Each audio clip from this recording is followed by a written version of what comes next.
여러분, 혹시 이런 생각을 해보신 적 있으신가요? 교회도 열심히 다니고, 예배도 드리고, 기도도 하고, 봉사도 하는데, 왜 나는 여전히 이 모양일까? 왜 내 성격은 그대로이고, 왜 나는 여전히 두렵고, 걱정과 염려에 사로잡혀 있을까?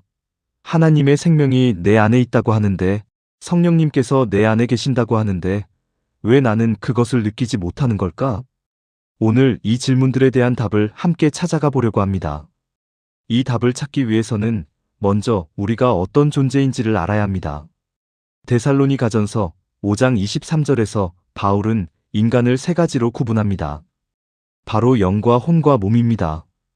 이것은 뜬구름 잡는 이야기가 아닙니다. 우리의 일상에서 실제로 일어나고 있는 이야기입니다. 먼저 몸입니다. 몸은 우리가 눈으로 볼 수 있는 물질적인 존재입니다.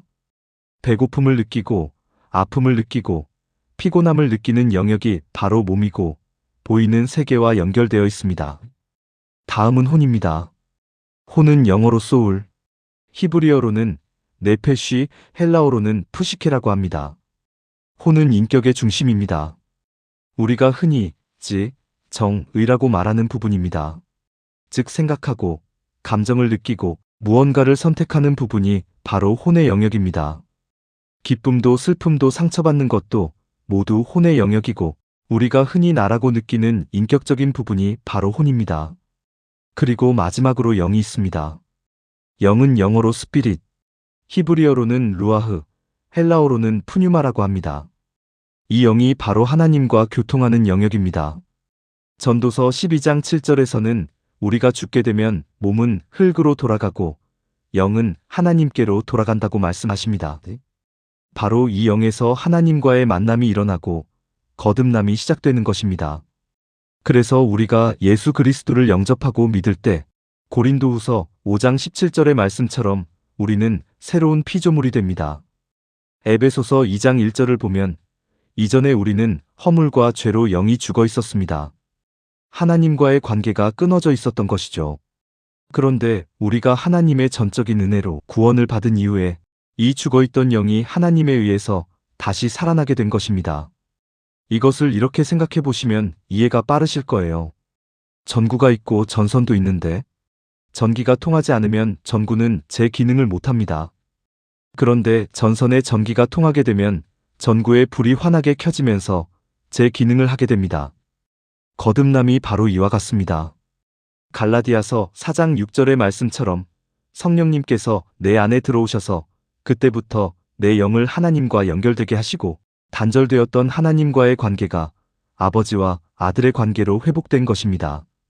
그런데 여기서 문제가 생깁니다.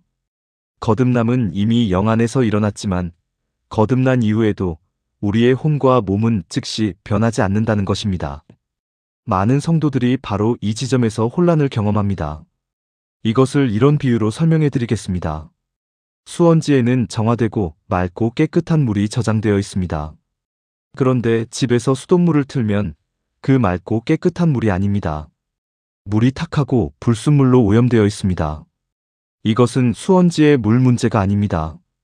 물이 흘러오는 통로, 즉 수도 배관이 오래되고 녹슬었기 때문입니다. 우리의 혼이 바로 이 낡고 녹슨 배관과도 같습니다. 우리의 영 안에는 이미 완전하신 하나님의 생명이 계십니다. 완전하고 온전하신 성령님께서 거하고 계신 것입니다. 그런데 그 생명이 우리의 삶으로 드러나려면 반드시 혼을 통과해야 합니다. 하나님의 생명이 흘러오는 통로인 우리의 혼이 변화되어야만 하나님의 생명이 우리의 실제의 삶으로 나타날 수 있는 것입니다. 성령님은 우리가 무슨 잘못을 하거나 죄를 지으면 나가시는 그런 분이 아닙니다. 성령께서는 분명히 우리의 영 안에 계시고 분명히 역사하고 계십니다. 다만 성령님의 인도하심이 우리의 혼을 통과해서 일상의 삶으로 나타나야 하는데 우리의 혼이 여전히 옛 습관과 예전의 생각과 예전의 패턴에 묶여있기 때문에 실제 삶에서 그것이 잘 드러나지 않는 것입니다. 여기서 잠깐 지금까지의 내용이 은혜가 되고 계신다면 구독, 좋아요, 그리고 알림 설정까지 해주시면 내 일상의 삶에 적용이 되는 복된 소식을 가장 먼저 받아보실 수 있고 복음이 많은 사람들에게 퍼져나갈 수 있습니다. 계속 이어가겠습니다. 그렇다면 어떻게 이 혼이 변화될 수 있을까요? 로마서 12장 1절 2절에서 바울은 변화의 방법을 명확하게 제시합니다. 바로 마음을 새롭게 하는 것입니다.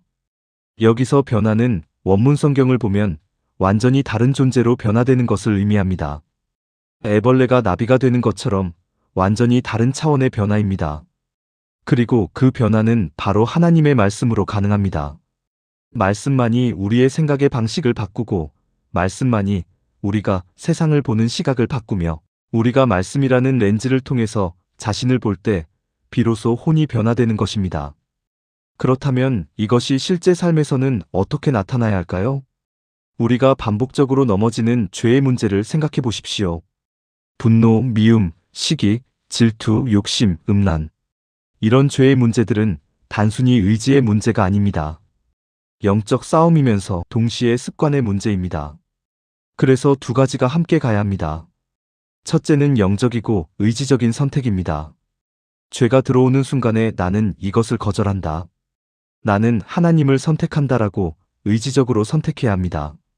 이 선택은 우리의 감정에서 나오는 것이 아니라 말씀으로 새로워진 혼에서 나오는 것입니다. 둘째는 환경을 끊어내는 실제적인 결단입니다. 예수님께서도 내 오른 눈이 너로 실족하게 하거든 빼어버리라라고 말씀하셨습니다. 죄가 들어오는 환경, 죄가 자라는 조건을 제거하는 실제적인 행동이 필요하다는 것입니다. 성령님의 도우심은 내가 아무것도 하지 않아도 저절로 변화되는 것이 아닙니다. 성령님의 도우심은 우리가 말씀에 순종할 수 있는 힘을 주시는 것이고, 우리는 그 힘을 의지하여 선택하고 결단하는 것입니다. 이 두 가지가 함께 갈 때 비로소 삶의 변화가 일어납니다. 오늘 말씀을 정리하겠습니다. 하나님은 우리의 영을 새롭게 하셨습니다. 거듭남을 통해 죽었던 우리의 영이 살아났습니다. 성령님께서 우리 안에 거하고 계시고 하나님의 생명이 이미 우리 안에 있습니다. 이것은 우리의 느낌과 상관없이 사실입니다. 그러나 그 생명이 삶 전체로 흘러나오려면 우리의 혼이 변화되어야 합니다. 그리고 그 변화는 하나님의 말씀으로 마음을 새롭게 할 때 일어납니다. 이것이 바로 성화의 과정입니다. 말씀 앞에 나아오는 것, 기도하며 하나님 앞에 나아가는 것, 예배 가운데 마음이 새롭게 되는 것, 그 통로를 열어두는 것이 바로 우리가 해야 할 일입니다. 성령님의 인도하심에 우리의 혼을 맡기고 순종하며 나아갈 때 하나님의 생명은 우리가 만들어내는 것이 아니라 자연스럽게 흘러나오게 됩니다. 그 아름다운 성령의 열매가 여러분의 삶 속에 풍성히 맺히기를 바랍니다. 다음 시간에도 우리의 평범한 일상의 삶에 반드시 적용해야 할 은혜의 말씀으로 찾아뵙겠습니다. 샬롬.